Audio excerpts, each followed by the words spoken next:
क्या जमाना है, ऐसा जुल्म क्यों। मैं अपने दिल को समझाते ही रह जाता हूँ। फिर भी मेरे जीवन काल में समाज में जो घटनाएं घटित होती है, उन्हें देखकर मेरा दिल व दिमाग दहल जाता है। रूह कांप उठती है, दिल बेचैन और मन उदास हो जाता है। मैं अपने पैदा करने वाले मालिक की ओर दौड़ जाता हूँ और उसका शुक्र अदा करता हूँ। तूने मेरा जीवन कितना अच्छा बनाया और तमाम बुराइयों से हमें बचा कर रखा है। मैं उससे कहता हूँ, मुझे मरते दम तक ऐसे ही बचा कर रखना, हमें अपने बनाकर अपने पास बुलाना। मेरी अक्सर कहानियां सच्ची घटना पर आधारित है, जिसे मैंने स्वयं देखा, सुना और महसूस किया है। उन्हीं में से एक कहानी यह भी है। मैं अपने रिश्तेदार के बारात में गया। वहां उसका ससुर, जो जिला पंचायत अध्यक्ष था, बड़ी धूमधाम से अपनी पुत्री का विवाह मेरे रिश्तेदार के यहाँ कर दिया। न तो उसकी लड़कती में कोई कभी थी और न उसमें। शादी के 2 वर्ष बाद एक लड़का मेरे रिश्तेदार के यहाँ पैदा हुआ। 3 वर्ष बाद एक लड़की भी पैदा हुई। उनका जीवन बहुत आराम से चल रहा था। 6 वर्ष बाद मेरा रिश्तेदार ने ऐसा काम किया जो मानव तो नहीं कर सकता। इस काम को एक राक्षस ही अंजाम दे सकता है। जिसके घर में एक रूपवती नारी और उसके साथ 2 बच्चे और घरवाली रूपवती के साथ सर्वगुणी हो, तो उसे और क्या चाहिए। लेकिन क्या कहूँ, उसने गांव के एक कुरूप औरत के साथ मुंबई भाग गया। 4 वर्ष बाद घर वापस उसी औरत के साथ आया। अपनी पुरानी शादी की हुई पत्नी को सताने लगा ताकि वह घर छोड़कर अपने मायके चली जाए। जब इस बात को जिला पंचायत अध्यक्ष ने सुनी तो उसने अपने दामाद को समझाया, बेटा, जो होनी थी सो हो गई। अब तुम दोनों पत्नियों को संभालो, किसी के साथ अन्याय मत करो। मेरे रिश्तेदार ने क्रोध में आकर बोला, मैं आपकी बेटी को छोड़ दूंगा। अब तुम्हारी बेटी को पत्नी बनाकर नहीं रखूंगा। पत्नी बिलख-बिलख कर रोने लगी।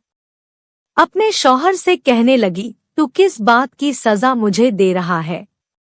उसका सासुर भी अपने पर बेटी का हाव भाव पूछा तो उसने कहा, पिताजी, अब इस घर में मेरा गुजारा नहीं होगा, क्योंकि अब मुझ पर बहुत जुल्म हो रहा है।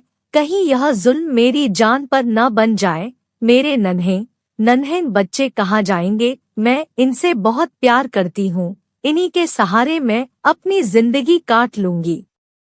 लड़की के पिता ने मेरे रिश्तेदार पर मुकदमा कर दिया और 2 वर्ष बाद मुकदमा जीत गया।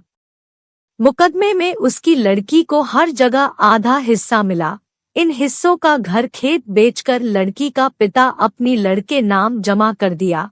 यह रकम 60 लाख रुपए की थी। क्योंकि मेरा रिश्तेदार भी धनी था, उसके पास अच्छी खासी प्रॉपर्टी थी।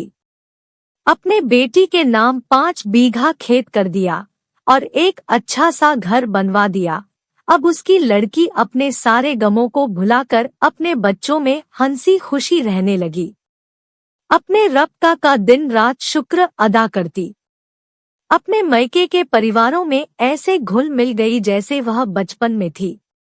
जबकि मेरे रिश्तेदार की अब यह हालत हो गई है कि उससे न धरते बनता है न उठाते। उसे अपने पत्नी के इशारों पर चलना पड़ता है। भगेड़ू पत्नी से कोई औलाद भी नहीं है।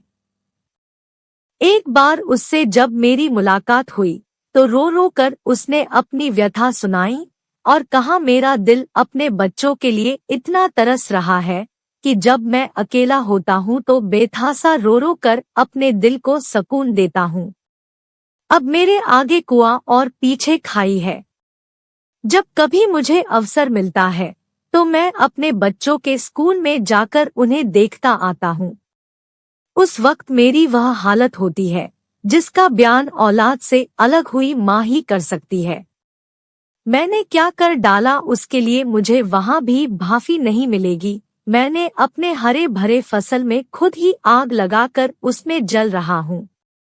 मैंने उससे कहा, तूने मासूम पत्नी को पति के प्यार से महरूम कर दिया। यह करते समय समय तुम्हें उस पर रहम ना आया। हम लोग भी पंचायत में थे, तूने अपने आगे किसी की नहीं सुनी। अपने रब की सुन लिया होता, दोनों को अपने साथ रखता। लेकिन क्या बूटी तूने पी रखी थी जो तुम्हें अंधा बना दिया था? क्या कमी थी जो तूने उसे जीवन भर का दर्द दिया? अब तूने जो किया उसका फल भोग। सीख, किसी को दोहक देकर मनुष्य कभी सुखी नहीं हो सकता, अतः दूसरों की खुशियों में ही अपनी खुशी निहित है। वीडियो देखने के लिए बहुत बहुत धन्यवाद।